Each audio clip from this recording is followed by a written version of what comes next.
E aí, tudo bem? Mais Opinião São Paulo. E hoje nós estamos recebendo aqui o ex-governador Cid Gomes. Né? Uma boa noite, bom tê-lo aqui, Cid. Prazer. Temos aqui um resumo do seu currículo, na verdade, né? Engenheiro por formação, político por paixão. Foi deputado estadual, prefeito de Sobral, a cidade natal dele, governador do estado do Ceará, ministro da Educação do governo Dilma, posto que deixou quando falou na cara do então presidente da Câmara, Eduardo Cunha, aquilo que quase todos os brasileiros tinham vontade de dizer, chamando de oportunista e achacador. Quero dizer que aquilo nos emocionou muito e foi um prazer vê-lo falando daquele jeito. E nesse momento, o ex-governador Cid Gomes é coordenador da campanha de seu irmão Ciro Gomes para a presidência da República. Temos também aqui ao meu lado, Gabriel Cassiano, nosso pré-candidato a deputado estadual, também pelo PDT, que irá nos ajudar aqui nesse bate-papo com o governador Cid e saber um pouco mais sobre os rumos da campanha do nosso pré-candidato Ciro Gomes e a conjuntura nacional. Seja bem-vindo, é um prazer tê-lo aqui no Mais Opinião São Paulo. Obrigado, presidente. Uma alegria participar aqui desse espaço democrático. Muito bom. Governador, a campanha que nós temos pela frente é desafiadora demais, né? Por um lado, em avanço está aí um projeto de desmonte do Estado Nacional, da economia, venda de ativos importantes como Petrobras, temos uma reforma trabalhista que beira a selvageria e desconsidera a necessidade do indivíduo, gera uma legião de desempregados, já são mais de 13 milhões. Bem, ao lado disso temos uma concentração bancária que o nosso pré-candidato tem falado com muita propriedade. 5 grandes conglomerados concentram 85% de todo o mercado financeiro, que inviabiliza nosso setor produtivo e também o crédito. Como a proposta do pré-candidato Ciro Gomes vai conseguir superar todos esses desafios? Bom, é uma tese. O primeiro grande desafio é tomar atenção, ganhar a atenção do povo brasileiro. Você descreveu um quadro aí que é o quadro caótico em que vive o país e, lamentavelmente, um percentual muito pequeno da população brasileira tem acompanhado, está acompanhando e tem demonstrado interesse nas eleições. Num paralelo a esse quadro de caos, de desemprego, de produção ociosa, capacidade de produção ociosa, de crédito caro e concentrado, de empresas endividadas, a gente tem uma situação em que a grande maioria das pessoas estão perdendo a esperança e a fé na política. E não há outro caminho para a gente mudar as coisas, não há outro caminho para a gente reverter essa situação que não seja a política. Então, esse é o maior desafio para o momento. Ao longo dos tempos, as reformas entre aspas, que têm sido feitas, elas encurtaram o tamanho das campanhas. A última eleição, daqui a 4 dias, 30 de junho de 2014, já tínhamos todos os candidatos definidos, todas as coligações definidas. Verdade. Esse prazo foi esticado, prolongado, e agora vamos começar as convenções apenas no dia 20 de julho, e com prazo aí, que o Ciro vai fazer, o PDT vai fazer no dia 20 de julho, a sua convenção nacional, mas esse prazo pode esticar até 5 de agosto. Né? Então, o primeiro grande desafio é esse. E, naturalmente, procurando levar ao conhecimento do povo brasileiro que há um projeto diferente, que é um projeto que o PDT encarna com a candidatura do Ciro, que é um projeto de priorizar o trabalho, valorizar o trabalho. Essa é a nossa tradição, essa é a história do PDT, que vem do trabalhismo de Jânio Quadros, de João Goulart, de Getúlio Vargas, né? E que encampa aí uma preocupação com o setor produtivo e de considerar o setor financeiro um meio para atender a esses dois grandes sujeitos, que são os trabalhadores e os empreendedores. o que, lamentavelmente, é uma situação distorcida no nosso país, em que o capital acaba sendo um fim em si próprio. Então, temos graves desafios, mas não há outro caminho que não meter o pé na estrada, e é isso que o PDT e o Ciro estão dispostos a fazer. Com certeza. Governador, a gente percebe aí, hoje, né, ultimamente, que a candidatura do Ciro tem se fortalecido, você vê ele saindo, sendo pauta, né, em todos os canais de imprensa aí, nacionais. E aí a gente começa também para também consolidar, né, para ajudar nessa consolidação, a especular as questões das alianças partidárias e políticas. Eu queria saber o que o senhor acha, se já é possível dizer que é possível construir alguma aliança com o PSB, por exemplo, e se isso ajudaria a aglutinar algumas outras forças de centro e de esquerda, e o quão isso seria importante no decorrer dessa campanha e para fortalecer ainda mais a candidatura, se Deus quiser, do nosso futuro presidente Ciro Gomes.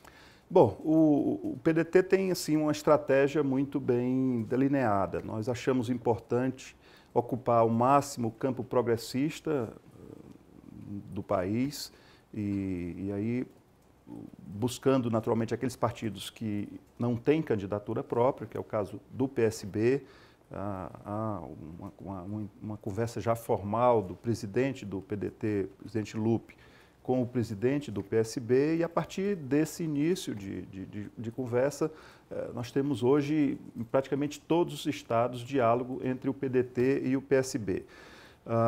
O PCdoB é um outro partido que seria um importante aliado, mas respeitamos a candidatura da Manuela, que é um excelente quadro, e não tenham dúvida de que estaremos juntos no segundo turno. Creio que o outro partido no campo progressista no Brasil, que é o PT, deverá ter candidato próprio, isso faz parte da sua história. Respeitamos, né, compreendemos o momento difícil que o partido está vivendo e esperamos que as pontes não sejam destruídas para que a gente possa ter no segundo turno uma grande união de todas as forças progressistas no Brasil. Isso é a base do que desejamos como projeto e como moldura para o projeto que o Ciro representa. Agora, qualquer pessoa que venha a ser presidente do Brasil, na situação em que nos encontramos, tem que propor um grande pacto nacional. E isso o Ciro já vem fazendo já no primeiro turno, né? Então, aqueles partidos, aquelas forças de centro ou mesmo conservadoras que compreendam a necessidade do país ter uma política econômica que se volte para a geração de emprego, para a melhoria da renda do povo brasileiro, que tenha preocupação com um projeto nacional de desenvolvimento, mais do que preocupação, um compromisso com um projeto nacional de desenvolvimento, serão bem recebidas e serão acolhidas nesse projeto. Então, nesse sentido, há conversas ainda não formais, porque, como regra, a maior parte dos partidos tem pré-candidatura e há que se cumprir um ritual nessa questão. Não é educado, não é elegante que você fique conversando abertamente com um partido que tem uma pré-candidatura. Mas esperamos que, ao longo dos próximos dias, esses entendimentos e essa formação de uma aliança mais ampla possível possa se formar em torno do projeto que o PDT e o Ciro lideram. Com certeza. O senhor acredita que essa conjuntura política ela pode estar favorecendo essa retomada da discussão de projeto nacional? Porque você vê que ficou tudo meio polarizado, uma discussão simplória.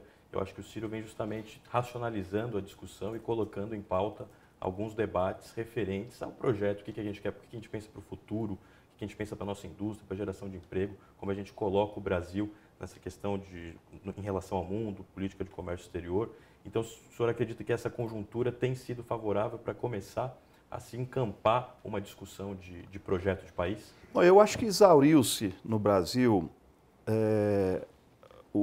a polarização entre coxinhas e mortadelas, né? Isso acho que já deu o que tinha de dar e não foi benéfico para o país, né? Você provocou um clima de radicalização e, pior, você derivou a discussão das principais questões para outras tantas que têm só menos importância e, a meu juízo, meio que desqualificou a política, porque um diz, você roubava, ele diz, você denunciava que eu roubava, mas agora está roubando também. Então, isso amiudou, amesquinhou a discussão política no Brasil. E a gente deixou de colocar em primeiro lugar aquilo que nós chamamos um projeto nacional de desenvolvimento. Cada palavra dessas tem um sentido, né? Projeto, porque a gente não faz nada sem planejamento, né? Sem olhar no longo prazo, sem saber onde é que nós queremos que o nosso país esteja daqui a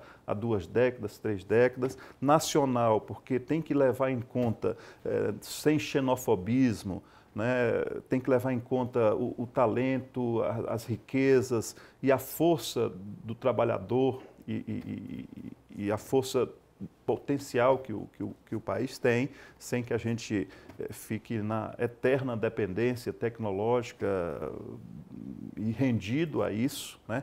A ações assim muito claras que apontam e mostram a importância disso. O Brasil, só de compras governamentais, gasta em torno de 18 bilhões de reais na área de saúde, né, de equipamentos, medicamentos, só de compras governamentais. E a grande parte dos insumos e até mesmo de produtos acabados que são comprados vem de fora. E tudo coisa que poderia, a partir de um esforço, né, dirigido, um esforço planejado, ser produzido aqui, gerando empregos aqui. Nós vivemos agora o pico desses problemas. O Brasil consegue explorar petróleo, o Brasil gera excedente de petróleo, exporta o petróleo cru e depois compra os derivados, o diesel, a gasolina, refinados fora do Brasil, gerando os empregos fora do Brasil e ainda quer, né, vincular o preço nacional ao preço que se cobra lá fora, onde o mercado o mercado internacional é que impõe. A gente tem um padrão um preço para explorar, se estima um preço de refino e isso deveria ser levado em conta antes da gente tabelar ou ficar diariamente alterando o preço dos combustíveis vinculado a uma moeda internacional. Então, o projeto nacional é fundamental. E desenvolvimento, que é isso? O Brasil tem que crescer e crescer num percentual que seja acima daquilo que é o crescimento populacional e daquilo que é a perda de postos de trabalho em função da modernização, da introdução de tecnologia, de robótica, de automação no mercado produtivo brasileiro. E, infelizmente, a gente não tem conseguido, né, há décadas já, não tem conseguido um ritmo de crescimento permanente, né, que atenda ao crescimento e atenda à substituição, né, que a tecnologia se impõe. Então, é isso que tem que acontecer. Nós estamos vendo no mundo hoje uma guerra comercial fantástica. Vê aí os Estados Unidos fazendo essa loucura que fez, por exemplo, na questão do aço, punindo tanto o Brasil como outros países, em especial a China. A China retalha os Estados Unidos na mesma proporção, até porque tem o poderio que tem para fazê-lo. Então, como é que o senhor vê que nós podemos, com toda essa fragilidade do comércio internacional, criar uma política de defesa das nossas indústrias, de nossos empregos e ainda impor medida a parceiros com alguma vantagem comercial e estratégica nossa?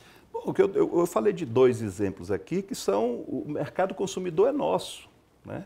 É só a gente fazer aqui o que a gente já está comprando. Nós não estamos, eu nem falei de uma concorrência internacional nossa no mundo, eu falei da gente dar oportunidade ou fazer das nossas compras a oportunidade de gerar empregos aqui. Falei do petróleo, falei da indústria de fármacos, mas há vários outros setores em que isso pode acontecer. O Brasil é um país que produz e exporta grãos, commodities, produtos agrícolas. É o maior produtor, o maior exportador de produtos agrícolas do mundo.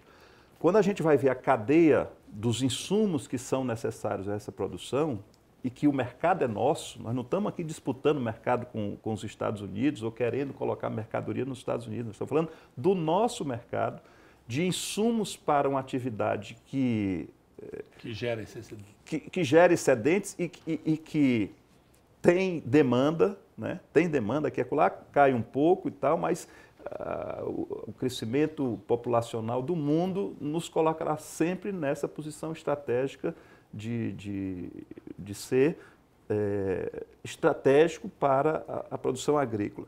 E os insumos que são utilizados, na sua grande maioria, são importados.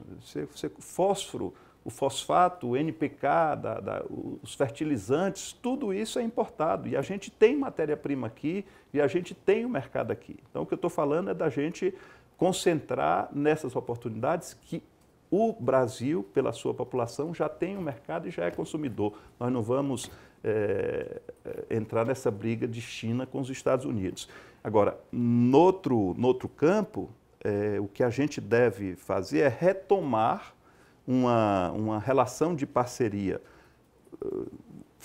fortalecer o Mercosul e reatar, voltar a dar importância ao movimento que foi feito do BRICS, que são países em desenvolvimento e que certamente têm grande potencial e grande capacidade de interagir entre si sem estar dependendo das maluquices que o Trump, do humor que o Trump vai acordar no dia seguinte. Eu vou apimentar um pouco para o senhor. Pois não. A Lei 8666, a Lei das Licitações, é um problema grave. Nós discutimos uma vez com a presidenta Dilma que o Exército Brasileiro licitou uniformes para o Exército e quem ganhou foi a China. Ainda bem que foi cancelado depois, porque é inadmissível que, no mínimo, pano, essas coisas, o Brasil tenha que comprar na questão do... Eu sei que o pré-candidato Ciro Gomes tem uma palavra sobre isso, assim como o senhor falou de reativação do Mercosul, ele fala de fazer o PEP dos alimentos do Mercosul, ou seja, já com uma visão bastante estratégica de parcerias e naquilo que nós temos grande chance no mercado internacional. Bom, você falou de outro exemplo de compras do país, do Brasil. De novo, nós não estamos entrando na disputa de taxas de tarifação que ocorre entre Estados Unidos e naturalmente, há uma tendência mundial. Né? Bom, sobra para nós em algumas questões, né? Em algumas questões, mas nós temos um mercado consumidor nosso e que a gente não está conseguindo ter políticas de incentivo à nossa produção local para gerar os produtos e gerar os empregos aqui. Então, isso é o mínimo que a gente poderia fazer, além do que a gente deve estreitar relações com esses países, que são países que têm aí 40% da população mundial. Se você juntar o mercado da China, da Índia, da Rússia, né, da África do Sul, que é o menor de todos, e do Brasil, isso representa mais ou menos 40% da população mundial. Portanto, é um grande mercado, sem que a gente tenha que entrar nessa briga de comunidade europeia com os Estados Unidos, o NAFTA, etc, etc. Então, o caminho está dado inicialmente naquilo que são nossas compras, né? Aquilo que a gente consome. E esses investimentos e a potencialização desse mercado, naturalmente, vai dar mais competitividade às nossas empresas para atuarem naquilo que é de mercado mundial. Recentemente se cria um dogma assim, de que o Estado, né, como Estado Nacional, não deve se intervir ou deve se intervir minimamente na economia. A gente vê casos agora recentes, por exemplo, nos Estados Unidos, do Trump, impedindo com que uma empresa nacional americana fosse vendida para uma empresa chinesa, né, no caso.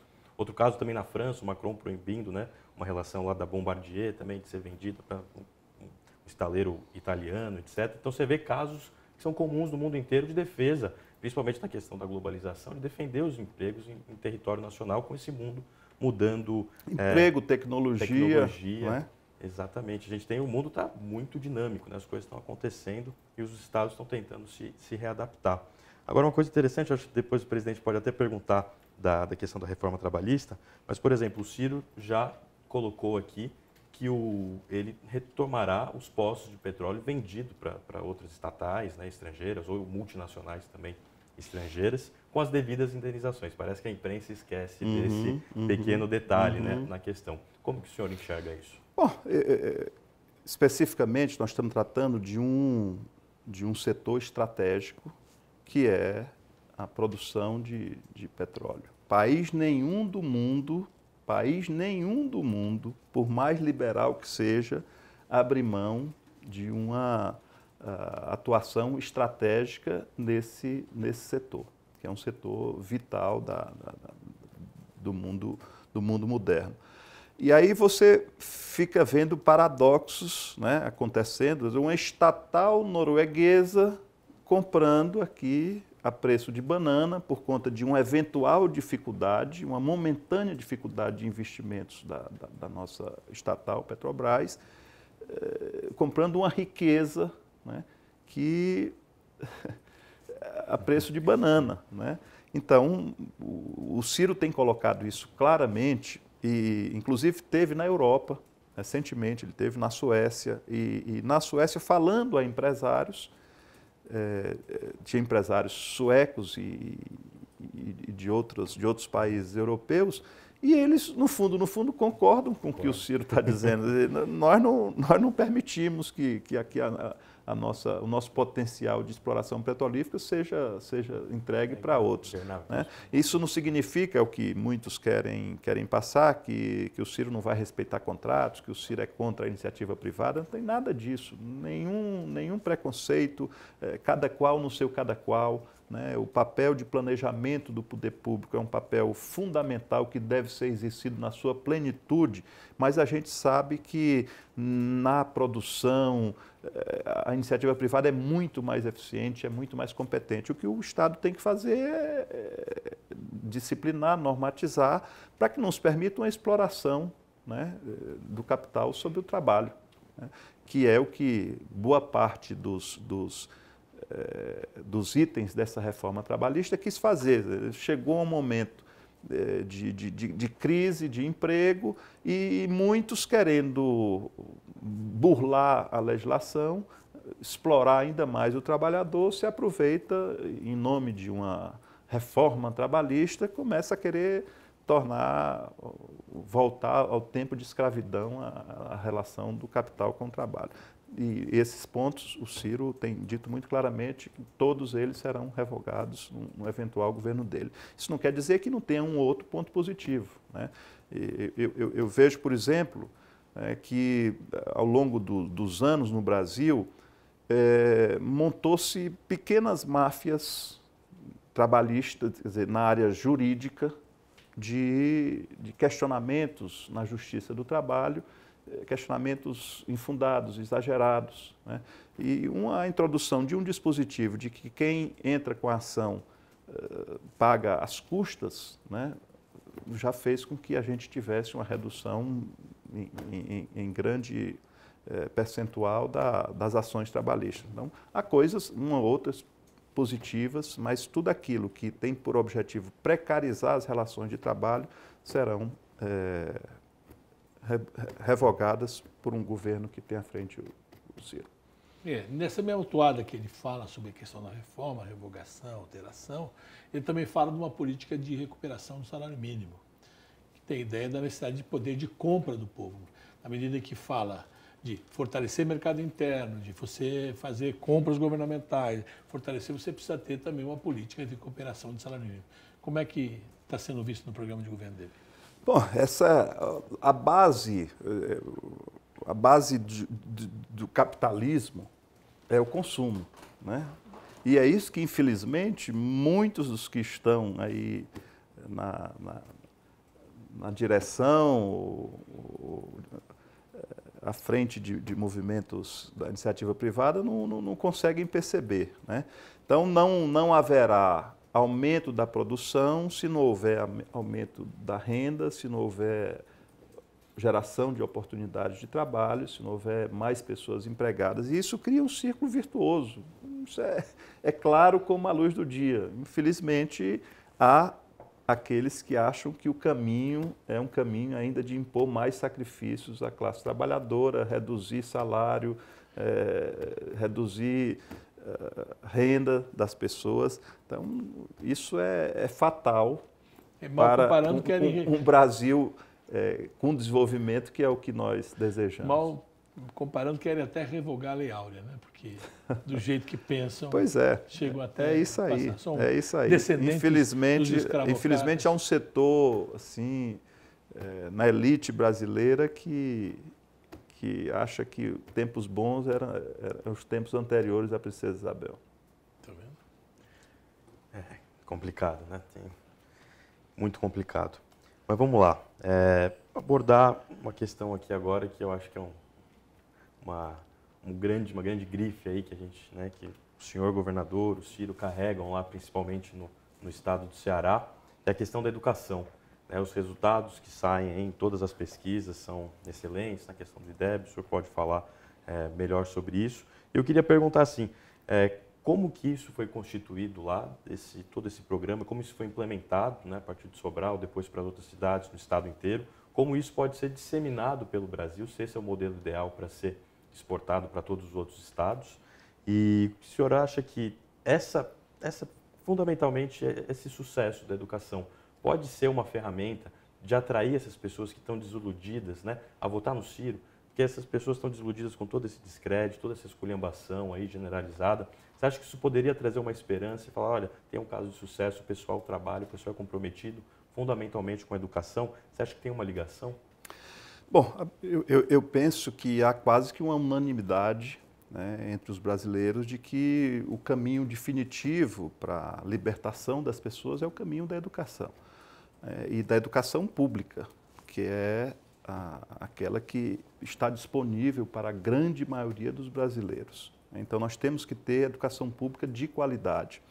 E o que há nesse esforço que começou na nossa cidade, em Sobral, e que foi levado para o Estado e provou-se, ou mostrou-se que é uma experiência replicável, né, é certamente um grande estímulo para que a gente possa acreditar que mesmo com dificuldades, né, a gente consegue ter sucesso ou ter melhorias importantes numa área tão importante como é a educação. A nossa experiência lá ela é meio assim, ovo de Colombo, né? O que é a base da educação? Essa pergunta, assim, instantaneamente você vai ouvir 1000 opiniões, mas depois de testar muitos caminhos, depois de cumprir uma agenda tradicional, convencional, do A ao Z, né, a gente chegou a uma conclusão de que investir na alfabetização seria a grande estratégia. Ovo de Colombo, né? Depois que ele quebrou e botou em pé, todo mundo, mas assim é muito fácil, muito bem. Pois então, o que a gente, na prática, lá no dia a dia, constatou é de que os melhores professores não têm atratividade ou não têm interesse em cumprir o papel de alfabetizar alunos. Eles acham essa tarefa uma tarefa de só menos importância, né? E se você fizer ainda hoje no Brasil uma pesquisa sobre o percentual de crianças que são alfabetizadas na idade certa, que é ali na faixa de 6, no máximo 7 anos, e alguns programas federais tentam colocar isso para 8, né? Se você for ver a sua formação, com 6 anos você estava alfabetizado. Imagino que com você tenha acontecido a mesma coisa. Eu tive essa oportunidade, com 6 anos estava alfabetizado. Mas tenta-se colocar essa coisa para frente, tentando como se quer adiar um problema. Então, alfabetizar na idade certa, isso tem uma lógica, que é uma lógica cognitiva. A criança, naquela idade, ela está mais propícia, e se passa daquela idade, ela vai ter mais dificuldades. Então, a partir desse esforço que foi feito em Sobral, no final, quer dizer, no início dos anos 2000, né, nós conseguimos alcançar taxas de alfabetização que superam 95%, crianças de 6 anos de idade, no máximo 7 anos de idade, e isso trouxe um benefício nos anos seguintes que consegue superar toda e qualquer dificuldade que você tem até da formação, da qualidade dos professores, né?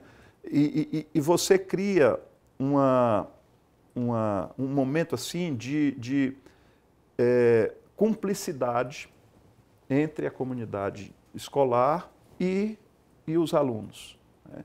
E isso permitiu que Sobral, que deve ter 1/3 da renda per capita média brasileira, tenha hoje o melhor índice de desenvolvimento da educação, que é um índice atestado pelo Ministério da Educação, na avaliação de alunos de 5º ano, que é equivalente à 4ª série na nossa época, do Brasil.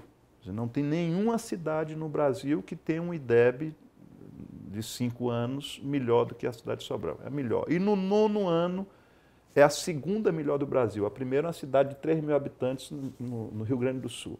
Sobral tem 200 mil habitantes. Então, essa experiência, óbvio que nós ajudamos, elaboramos material didático, fazemos um acompanhamento, fazemos avaliação permanente e universal, não é só amostragem, para você saber como é que está o Zezinho do primeiro ano da escola Lúcia Saboia. Saber individualmente como é que está a situação de cada aluno. E essa experiência, ela é replicável, né? Quando eu assumi o governo do Estado, eu convoquei todos os prefeitos, porque isso é tarefa dos municípios, né? Educação, ensino fundamental é tarefa dos municípios, é competência dos municípios. Convoquei todos os prefeitos, propus um pacto, relatei a minha experiência, quanto eu bati cabeça, quanto eu sofri, apostando em caminhos alternativos, né? E conseguimos, no intervalo lá de 4 anos, ter um retorno também em todos os municípios do Estado. Eu lembro bem que a gente mostrava assim um mapa, como é que era, fizemos uma avaliação inicial e tanto mais vermelha a cor, pior os indicadores. Então, o Ceará parecia assim o inferno, né?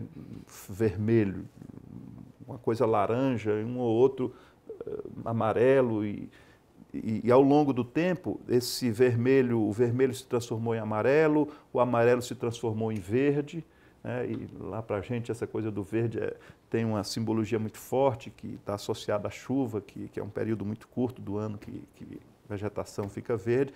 Hoje, se você olhar um mapa do estado do Ceará, é um campo lindo, verde, né? Onde todos os municípios alcançaram percentuais superiores a 90% de alfabetização na idade certa.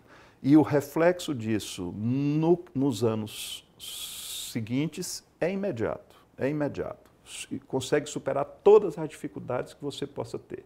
Repito, a gente está acompanhando, o acompanhamento já passou da alfabetização que persiste, a educação demanda sempre, né? Todo ano começa tudo de novo, e tudo tem que ser repetido. Mas a gente vai evoluindo, esse acompanhamento foi estendido e a avaliação foi estendida para as 3 séries depois da alfabetização até o 5º ano e já estamos avançando nos anos terminais, nos anos finais do ensino fundamental.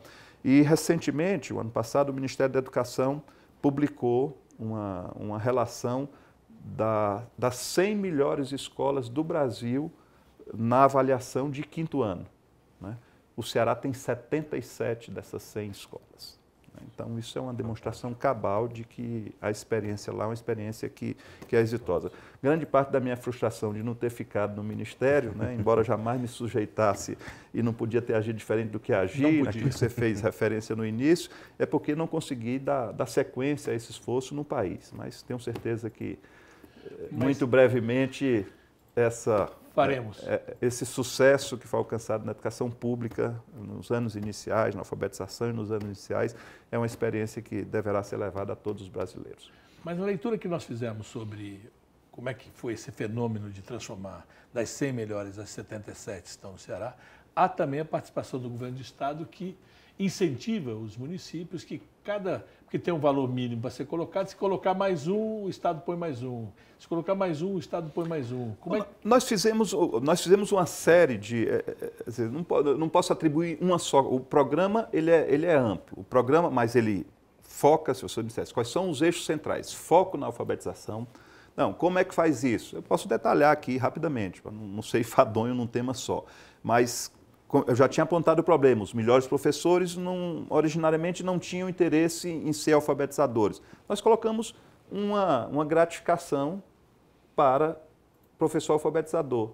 E aí passamos a selecionar, pelo interesse na gratificação, os melhores. Então,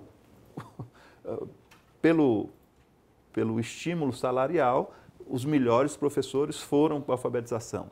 Nós atuamos com muita profundidade, com consulta especialista naquilo que é material didático.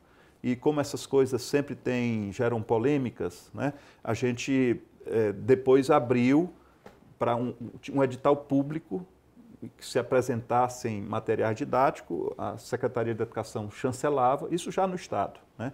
Chancela e o município escolhe. O município tem autonomia para escolher um daqueles materiais didáticos, um daqueles conjuntos de materiais didáticos que o Estado chancela. Então, na última vez que eu acompanhei, tinham quatro diferentes e os municípios escolhiam, mas todos eles chancelados. Foi orientado, né, e o Estado dava suporte de equipe, e é muito mais suporte de equipe, né, não é nem suporte financeiro, para que haja uma supervisão. Para cada 10 professores, você tem um supervisor, e esse supervisor faz ali semanalmente o acompanhamento. Olha, dia 1 será feito isso, dia 2 será feito aquilo, dia 3, há alguns que contestam e tal, mas eu, pela experiência, vi que os professores gostam disso, de ter uma orientação, de ter ali metas, de ter uma metodologia para que eles possam pôr em prática a sua arte de ensinar. Outro ponto-chave, avaliação universal, né? Você saber aonde está o problema e tornar isso público, para que a professora do segundo ano da escola Deolino Barreto tenha lá divulgado que o percentual de alfabetização dela foi 96%, e na sala de aula vizinha, a segunda série, o segundo ano B da mesma escola, só tem aquele professor conseguido alcançar 70% de alfabetização. Então, a avaliação universal, esse é o investimento que o Estado banca, né? É feita uma entrevista individual com cada aluno e vê o aluno se ele conhece a letra, se ele conhece a sílaba, se ele conhece a palavra, se ele conhece a frase, se ele interpreta o texto, e ao final faz-se a avaliação, ou dá-se a conclusão em relação àquele aluno.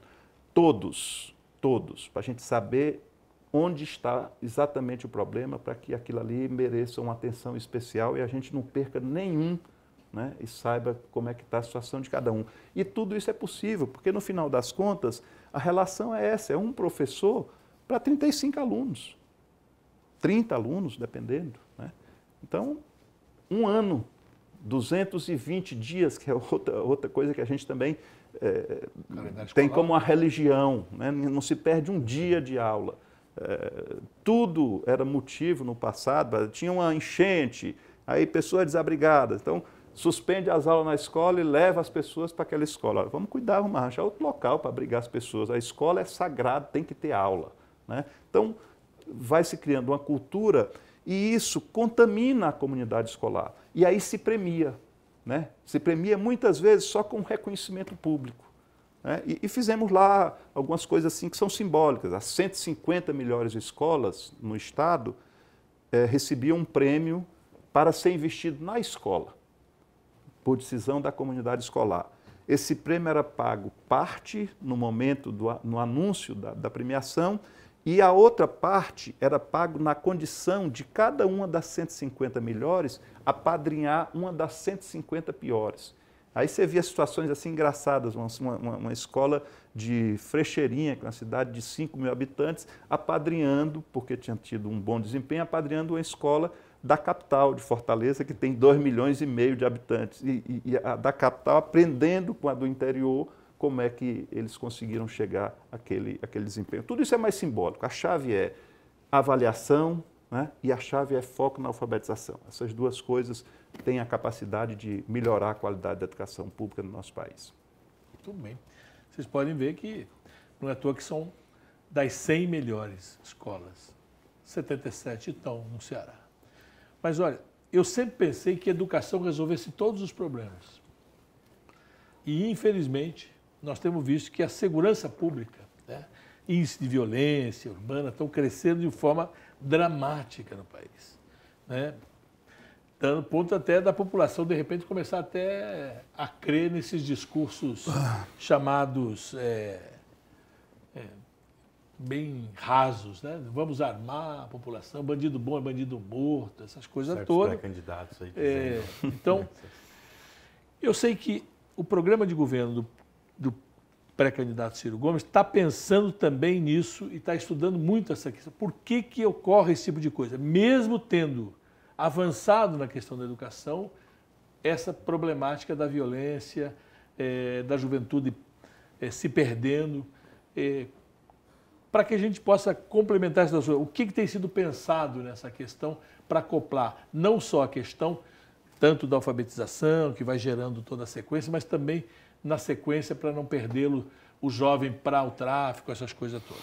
Bom, eu sou do mesmo tempo seu, né? Acho que Darcy Ribeiro, que é um dos nossos ícones da educação, para nosso orgulho, filiado ao PDT, né? É um dos quadros que nós temos orgulho de termos tido como um dos ilustres fundadores desse partido, dizia que ao se construir uma escola, está se evitando construir um presídio, né? Então, eu acreditava firmemente nisso e digo mais, eu continuo acreditando.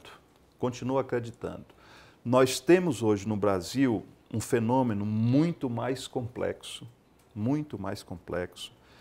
que passa por uma perda de valores e o comprometimento aí de algumas gerações para trás, de formação, né? Famílias que foram já prejudicadas por não ter tido uma oportunidade e hoje estão fazendo descendentes, né? E uma agudização das desigualdades, né? Acho que o Brasil é o país do mundo, ou se não é o mais, tá na escala aí dos que tem mais concentração de renda, portanto, desigualdade social do planeta. E isso é um problema que acaba influenciando, porque você tem ali, simultaneamente, no mesmo território, dois níveis de renda absolutamente extremos convivendo quase que no mesmo espaço, né? E aí, nesse ponto, a educação, ou a oportunidade de uma escola melhor, acaba agravando a situação para aquelas pessoas que são inconformadas, né? Deixa eu tentar traduzir aqui. Eu penso isso em relação a mim mesmo. Quer dizer, se eu não tivesse tido as oportunidades que me foram dadas, eu não me conformaria, né? E acho que não é o meu caso, mas tanto mais capacidade, tanto mais talento, tanto mais inteligência tem uma pessoa, né? Se a ele não é dada uma oportunidade, maior será a capacidade dele se rebelar. Tanto maior a inteligência dele, maior será a capacidade dele se rebelar. E de se inconformar e de, muitas vezes, tentar pegar atalhos, né? Nós estamos falando de questões muito, muito complexas, né, que não comportam respostas simples. Isso está sendo estudado. Há caminhos, né, há, assim, referências, há indicativos de que essa rebelião, ou esse descaminho acontece ali numa faixa etária de 13, 14 anos, na sua grande maioria, dá um sinal de evasão da escola, de abandono da escola, e tem que se montar, e o universo acaba sendo pequeno. Se você pensasse em uma cidade como Rio de Janeiro, cidade de 8 milhões de habitantes, acho que é a população do Rio de Janeiro, parece ser uma coisa muito grande para ser enfrentada. Mas se você de novo volta isso e passa a ter um acompanhamento pessoal nessa primeira idade, nesse momento em que pode ter ali o descaminho, você consegue, pelo menos, reduzir, né, ou atenuar muito fortemente esse desvio. É isso que está se pensando. E penso também, uma coisa que acho que a gente deve aprofundar mais, há, sim, estudos que apontam que valores éticos, morais, assim, valorizar a vida, respeito à vida, né, eles são muito fortemente assimilados numa primeira infância. E aí a educação infantil passa a ter um papel muito mais relevante do que a simples creche, né, que é uma necessidade de mães, de famílias que o pai e a mãe são obrigados a trabalhar. Um foco na inclusão aí de uma educação voltada para valores humanos, né, valores universais nessa primeira infância. Eu acho que essas duas coisas, associadas naturalmente a uma maior distribuição da renda, eu acho que pode, no médio prazo, trazer efeitos positivos na redução dos indicadores de violência no nosso país. Eu tenho acompanhado também as discussões de plano de governo, as questões também que têm saído algumas na imprensa, aqui internamente também dentro do partido. O pessoal tem falado, o Ciro tem falado uma questão de criar um sistema nacional, né, de segurança pública mais sofisticado, focando na inteligência, e também a federalização do combate ao tráfico de drogas e ao crime organizado. Porque às vezes você tem ali uma relação direta, quando você tem ali o poder público estadual, o governo estadual, com o crime local, o crime organizado, que acaba criando uma relação meio espúria ali, meio para sobrevivência, acordos espúrios, como aconteceu aqui em São Paulo, enfim. Mas tem essa questão que você ter essa proximidade de quem combate o crime organizado, estando na esfera estadual, você gera uma proximidade que complica o combate, que complica o investimento em inteligência e complica a gente mitigar esse mal. O que você está pensando sobre isso? Não, o Ciro tem essa proposta colocada muito claramente, né? Eu estava analisando mais sobre o ângulo da educação, né? Aquilo que a gente estava colocando. Mas é óbvio que a gente tem que ter o Estado, o poder público tem que ter um aparato mais inteligente, né, com maior eficiência e com maior participação do governo federal nessas questões. A nossa Constituição remete aos estados a responsabilidade sobre segurança pública. E aos municípios um papel muito pequeno, né, que originalmente é de defesa do patrimônio público com guardas municipais. Então, o que o Ciro tem defendido é que os municípios possam, com o apoio da União, né, ampliar a sua, não só a incumbência, mas também a condição de financiar isso e concentrar a sua atuação na coisa da presença, né, e que isso passe a compor uma grande teia de informação para que estados e a União, principalmente nessa questão que você fez referência, droga, armas, né, que tem a ver com a responsabilidade de proteger fronteiras, porque cocaína, crack, que é um derivado da cocaína, não é produzido aqui no Brasil, isso tudo vem de fora. A arma, como regas contrabandeadas, também vem de fora. Então, o papel da União na inteligência e na proteção das fronteiras, entendido fronteira aí não só como a nossa com o Paraguai, mas portos, aeroportos, que a gente sabe que é por onde muitas vezes entram essas drogas e esses armamentos. O papel da União como inteligência é fundamental. E esse sistema tem que funcionar, né, cada um cumprindo bem o seu papel e com um nível de trânsito, de vai e vem de informação, né, que permita, de fato, maior eficiência. Acho que é possível. Governador, há tempos atrás se discutiu em cidades com mais de X número de habitantes e dar um pouco mais de poderio para o prefeito. O senhor foi prefeito, o senhor sabe disso. A rua O prefeito não tem autonomia para mudar a mão da rua. Se não tiver o convênio com o Detran do Estado, ele não tem condição, não tem autoridade para fazer a mudança do sentido da rua. Houve algum tempo atrás, estava se discutindo que cidades com mais de 200, 300 mil habitantes, 500 mil habitantes, não sabia ainda dosar qual seria o nível para dar ao prefeito, dar à cidade, dotá-la de condição de também ter mais responsabilidades, descentralizando do Estado, fazendo convênios com o Estado e com o federal. Nesse projeto... Nessa área de segurança. Na área de segurança. Bom, o Ciro tem a preocupação, eu já fui prefeito, o Ciro foi prefeito também, mas foi num Isso tempo... que eu falei é verídico? Foi num tempo... Hã? Não pode mudar a rua de mão? De fato, mão de rua pode. Não poderia, era algum tipo de notificações, né? Porque isso realmente seria competência do Departamento Estadual de Trânsito. Sobral foi uma das primeiras cidades a fazer a municipalização do trânsito, que foi permitida aí pela Constituição de 88, mas demorou-se muito a fazer. Hoje já, pelo menos no Ceará, já praticamente a maioria das cidades já tem a responsabilidade sobre as questões de trânsito, né?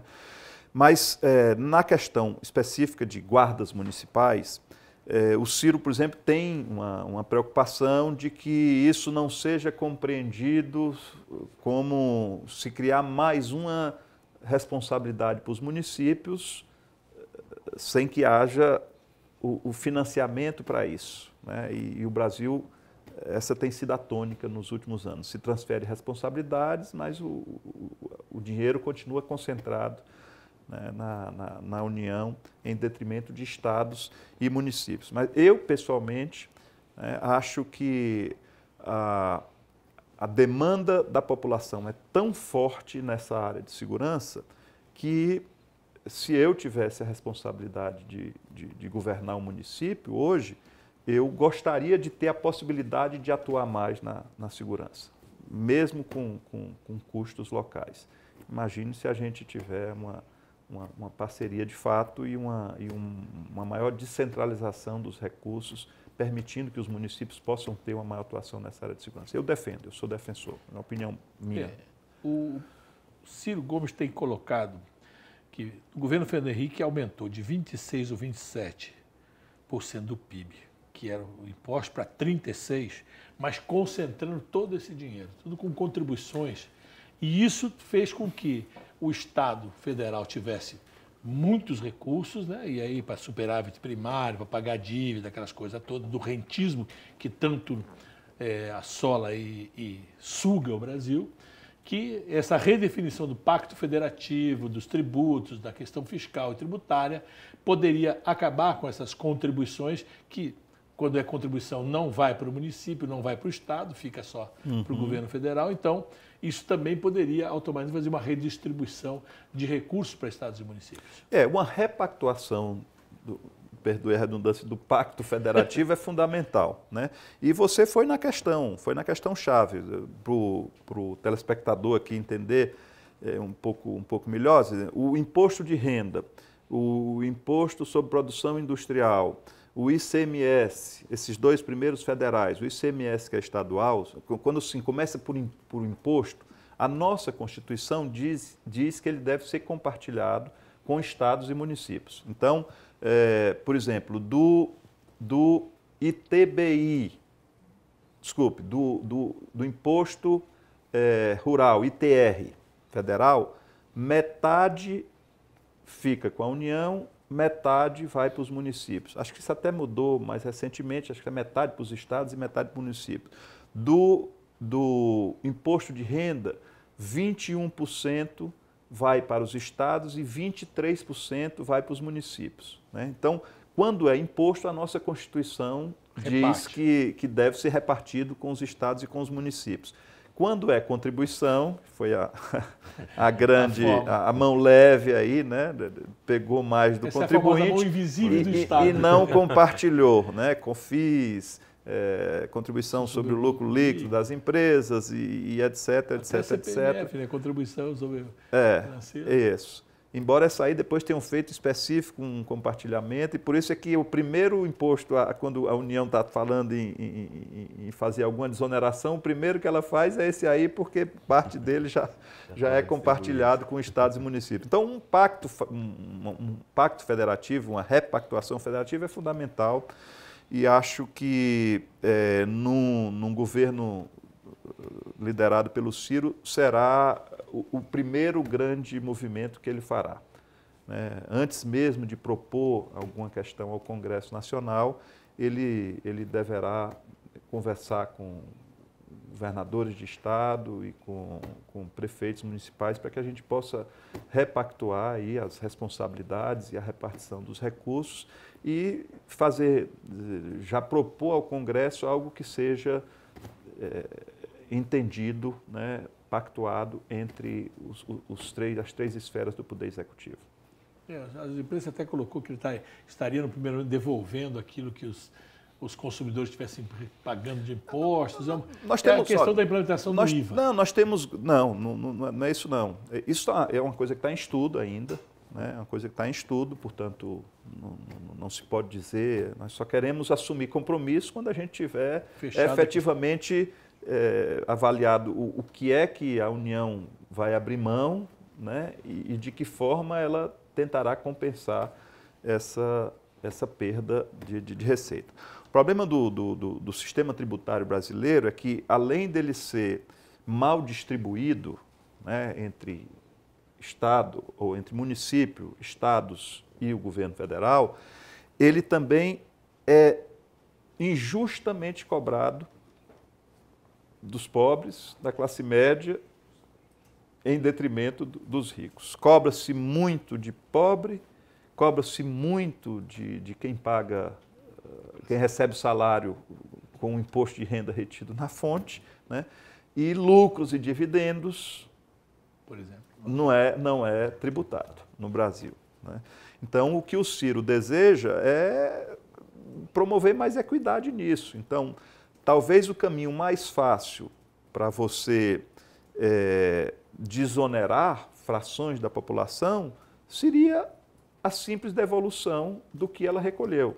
Então, a pessoa, ao fazer uma compra, ela vai estar lá, hoje a legislação já diz que a nota deve ter o que são os impostos. A gente pode sofisticar isso ainda mais, e a informática, os recursos permitem, chamaremos aí os processadores de dados para nos ajudar nisso, e a gente, no que é de consumo, o imposto federal é, por exemplo, o IPI, Imposto sobre Produtos Industrializados.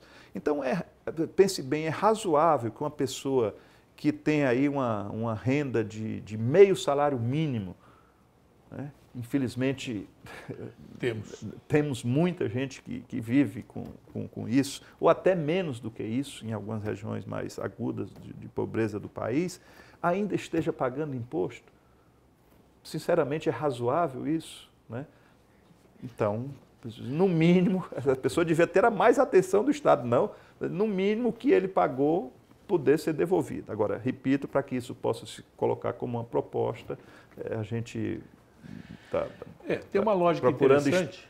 Tem uma lógica muito interessante, porque veja bem, estou falando de impostos federais, para que não venha aí o susto com estados. Não, mas, por exemplo, a União não pode abrir mão do que não é dela, Não, está perfeito. Mas na repactuação pode-se discutir, inclusive, isso. Por exemplo, eu estou dando um exemplo, que é muito claro isso, porque eu desonero o arroz, por exemplo.